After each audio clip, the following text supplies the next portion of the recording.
ហើយយើងធ្វើការស្បូតអញ្ចឹងមកបងប្អូនដើម្បីយកទៅឆាគឺយើងស្បូតវាចេញពីមែកអញ្ចឹងមកបងប្អូននិយាយពីស្លឹកព្រិចនេះវិញគឺថាឆាឆ្ងាញ់ណាស់បងប្អូនអើយហើយបើបានស្លកកកូរទៀតមកអែមបងប្អូន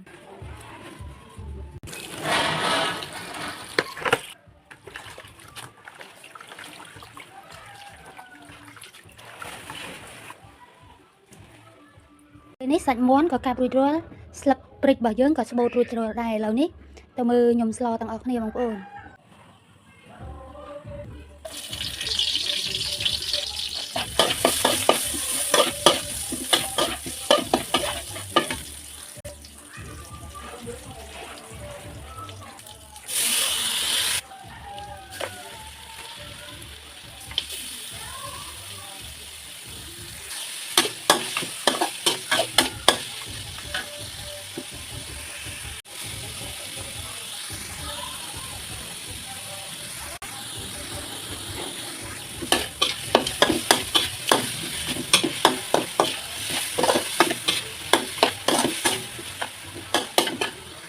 ពេលស្លយើងអត់ទាន់ស្អិនយើងធ្វើការដាំបាយឲ្យហើយមកបងប្អូន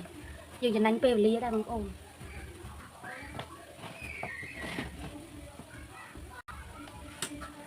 ភាសាយើងឆាជាមួយសាច់មាន់វាក្រោយស្អិនអញ្ចឹងហើយបានជាខ្ញុំដាក់ទឹកបន្តិចបងប្អូនដើម្បីរងាស់ឲ្យសាច់មាន់យើងរាងស្អិនរឿងផុយបើមិនជាយើងឆាជាមួយថ្លើមជ្រូកថ្លើមគោវាឆាប់ស្អិនឆាប់ផុយអញ្ចឹងយើងឆាមិនបាច់ដាក់ទឹកទេតែអានេះដោយសារតែយើងឆាសាច់មាន់វាក្រោយស្អិនដល់តែយើងដាក់ទឹក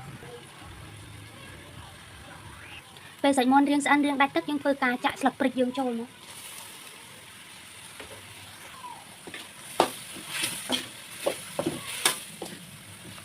និយាយពីក្លិននេះជួយពេញផ្ទះបានបងប្អូនអើយគឺតំណងមែនទែនបងប្អូនស្លយើងស្អិនហើយចាប់ផ្ដើមបង់ស្លឹកខ្ទឹមចូលបងប្អូន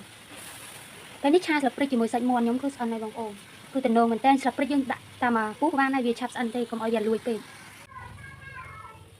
បងប្អូនធ្លាប់ហូបអត់បងប្អូននេះគឺរបៀបឆាស្លឹកព្រិចហើយស្លឹកព្រិចហ្នឹងតើតែអ្នកនៅតាមតំបន់ជើងភ្នំដូចជាពួកខ្ញុំអីបានស្គាល់បើអ្នកនៅតាមប៉ុញអីប្រហែលជាគាត់អត់សូវស្គាល់ទេរុក្ខជាតិមួយមុខនេះបន្លែមួយមុខនេះគឺឆ្ងាញ់មែនទែនបងប្អូនជាពិសេសស្លកកូរឆាថ្លើមជ្រូកអីហ្នឹង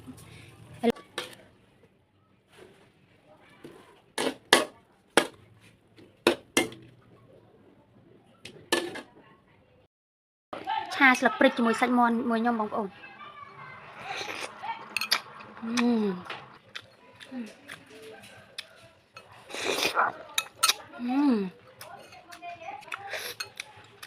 ឆ្ងាញ់មែនតើណាបងប្អូន